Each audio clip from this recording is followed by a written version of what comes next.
In this video, we're talking all about copyright, including whether you should copyright your music. So, let's go.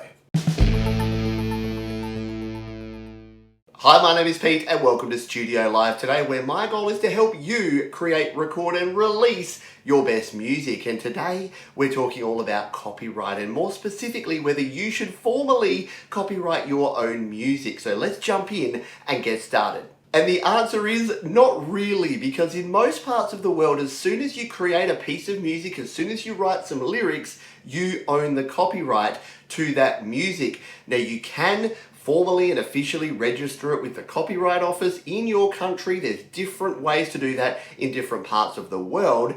However, if you've just written it, you own the copyright. But the bigger question is, how do you prove that you own the copyright and that you actually wrote that piece of music or those lyrics? So assuming that you don't want to formally copyright your music, how do you protect yourself? Well, back in the day, we had a strange way of doing this. We would actually take our cassette tape or our CD, we would package it up and we would send it to ourselves in the hope that if we had a sealed envelope with our own music in there, which was date stamped by the post office, that if anyone ever took us to court, we could say, here is my original recording. Now that worked not very well, but here's the thing. We live in the future now where you can share your music, and when you share your music publicly on YouTube, on Spotify, Apple Music, iTunes, SoundCloud, a whole bunch of places, it is publicly available and publicly date stamped and time stamped, which means if someone comes at you and says, I made that music before you, the onus of proof goes on to them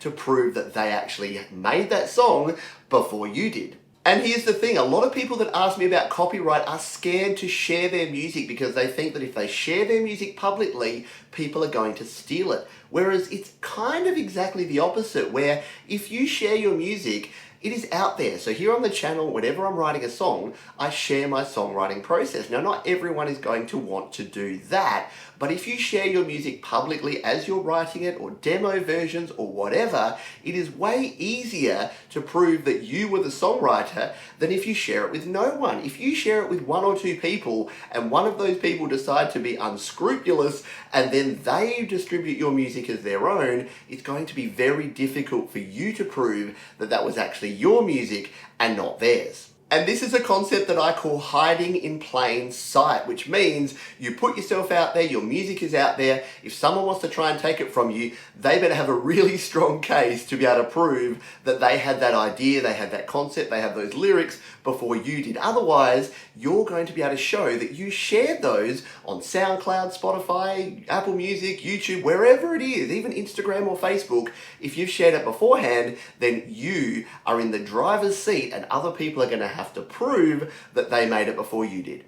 So let's move on and cover a couple of other copyright related topics. And the first one I want to cover is royalties. So how do you make sure that once you have that song, you've written it, you own the copyright, you're releasing it, how do you get those royalties? Well, if you release it with DistroKid, with Amuse, with a bunch of other distributors, then you will be able to get 100% of the royalties. So say it goes out to Spotify, Apple Music, iTunes, Google Play, Deezer, Amazon, all these places, they're going to collect the royalties. And if you're the songwriter and the recordist, which is the case for most independent artists, then you're going to get 100% of those royalties back to you. Now, if you were the songwriter and someone else records it, or you're part of a band or a group, then yes, you're going to need to split those up and work that out. But the good news is that it's quite simple these days when you're distributing music, because you're going to get 100% of that royalties from those platforms sent back to you that you can then either keep for yourself or share out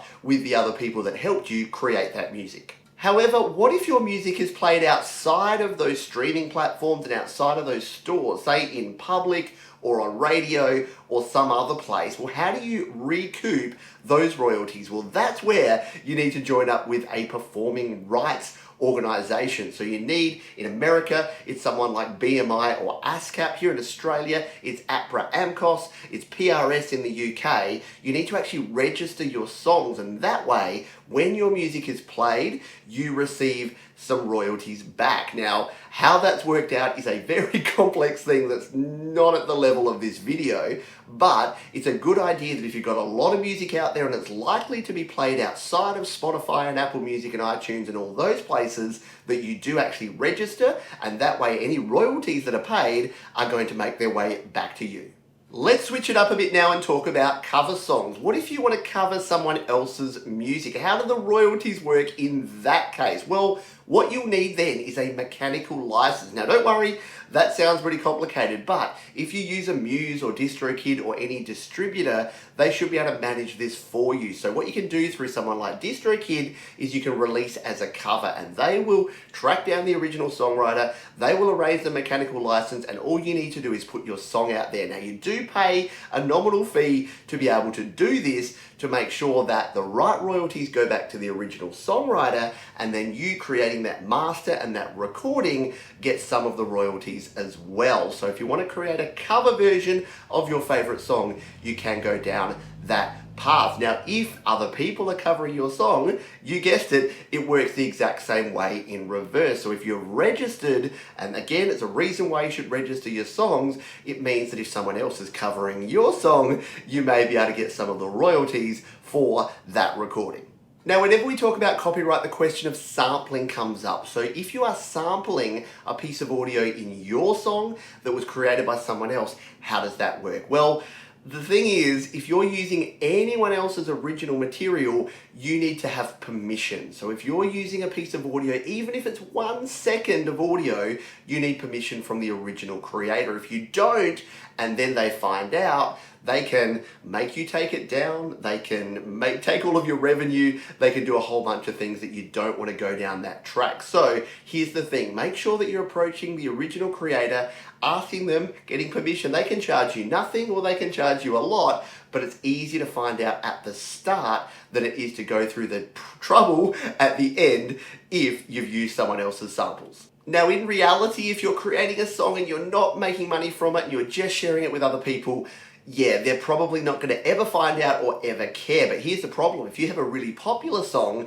and then it makes $1 million, then you better believe it that the original creator of that sample, if you don't have permission, is going to want to take their cut. And finally, let's talk about YouTube, and more specifically YouTube Content ID, because this is a slight variation on all the other copyright stuff that we've already talked about. Because if you release or someone else releases their music to YouTube and enables Content ID, what that does is that anyone else that uploads a video, it will scan that, and if it finds any of the audio that's in your song, it will flag that, and then depending what you choose to do, it will either push any revenue they make from that back to you, or you can choose to block it, take it down, and do a bunch of other things. Now, on the recording side of that, that's why it's so important that you don't use samples, that you don't use other people's music without their permission, because chances are they've released it using YouTube Content ID, and then if you release it, then you're going to get flagged for a copyright claim,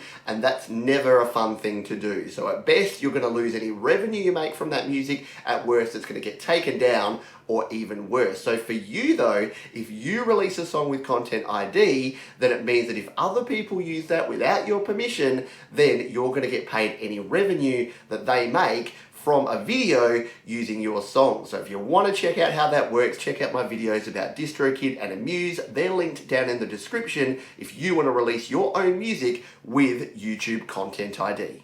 Now, before we finish up, keep in mind, I'm not a copyright lawyer. I don't have all the answers. So if you have really specific questions, make sure you're seeking professional advice. But if you have other more general questions about copyright and how things work, make sure you throw those down in the comments. Myself or one of the Studio Live community will definitely try and answer that. Thanks for watching, and I'll see you next time.